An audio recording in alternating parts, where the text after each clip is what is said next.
नमस्कार मित्रांनो, स्वागत आहे आपल्या लक्ष्मीदी ज्ञान यूट्यूब चॅनलवरती. आपल्या चॅनलवरती आपण सरकारच्या विविध योजनांचा परिचय करून घेत असतो आणि त्या योजना शेतकऱ्यांच्या संदर्भामध्ये असतात. दिव्यांग व्यक्ती असतील, महिला असतील, बेरोजगार तरुण असतील, कर्मचारी असतील, विद्यार्थी असतील, या सर्व लोकांच्या संदर्भामध्ये विविध अशा योजनांचा परिचय आपण आपल्या यूट्यूब चॅनलच्या माध्यमातून देत असतो. त्याचप्रमाणे आज या ठिकाणी शेतकऱ्यांसाठी अत्यंत धक्कादायक माहिती तुमच्यासमोर घेऊन आलोय. त्यासाठी व्हिडिओ शेवटपर्यंत पाहणं. आपल्या चॅनलवरती जर तुम्ही नवीन असाल तर प्रथमतः आपल्या चॅनलला सबस्क्राईब करा. मित्रांनो, खतांच्या दरात मोठी वाढ. खरीप पूर्वीच शेतकऱ्यांना आता गणित बिघडणार आहे. कारण खतामध्ये वाढ झाल्यामुळे शेतकरी आता हवालदिल झाल्याशिवाय राहणार नाही. रासायनिक खतांच्या दरात झालेल्या खरीप हंगामापूर्वीच शेतकरी आर्थिक दबावात आलेले आहेत. उत्पादन खर्च वाढण्याची शक्यता असल्याने शेतीचे नियोजन विस्कळीत होण्याची भीती व्यक्त केली जात आहे. आता आगामी खरीप हंगामाच्या पार्श्वभूमीवर रासायनिक खतांच्या दरात झालेल्या मोठ्या वाढीमुळे शेतकऱ्यांसमोर आर्थिक संकट उभे राहण्याचं चिन्ह दिसत आहे. खतांच्या वाढत्या किमतीमुळे शेतीचा उत्पादक खर्च वाढणार असून त्याचा थेट परिणाम शेतकऱ्यांच्या उत्पन्नावर होणार आहे. आता बघा, नेमकं खतांमध्ये किती टक्क्यापर्यंतची वाढ होणार ही जर माहिती तुम्हाला घ्यायचं तर व्हिडिओ पहा.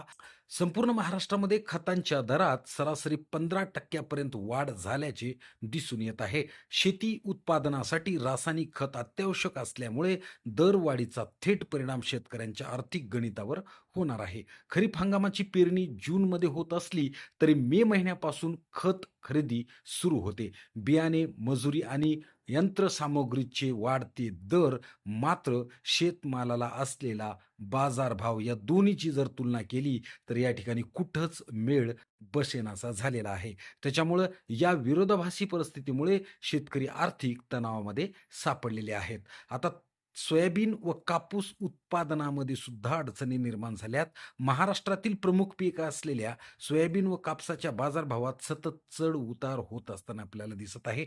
सध्या सोयाबीनचा दर सुमारे ₹5,000 प्रति क्विंटल आहे. मात्र वाढलेल्या उत्पादन खर्च लक्षात घेतल्यास हा दर शेतकऱ्यांसाठी परवडणारा ठरणार नाही. खत, मजुरी व इतर खर्च वाढत असताना शेतमालाचे दर घटत आहेत.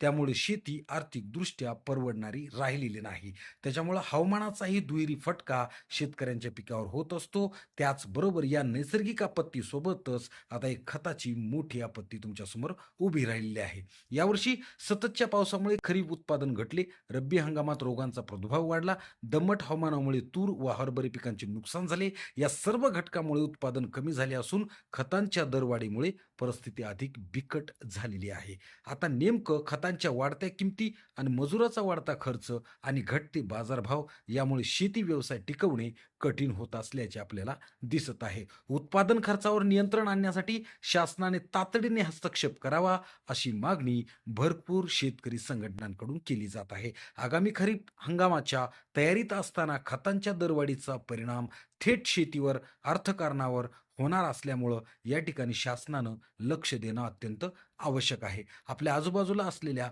सर्व शेतकऱ्यांना नेमकं शेतीच्या खताबद्दल काय अपडेट्स आहे, ती अपडेट तुमच्यासमोर या ठिकाणी मांडण्याचा मी प्रयत्न केला आहे. व्हिडिओबद्दल कुठल्याही प्रकारची अडचण असेल तर आपल्या व्हिडिओला कमेंट बॉक्समध्ये नक्की कळवा. हा व्हिडिओ इतरांना सुद्धा शेअर करा जेणेकरून त्यांना सुद्धा या गोष्टीची माहिती व्हावी. धन्यवाद.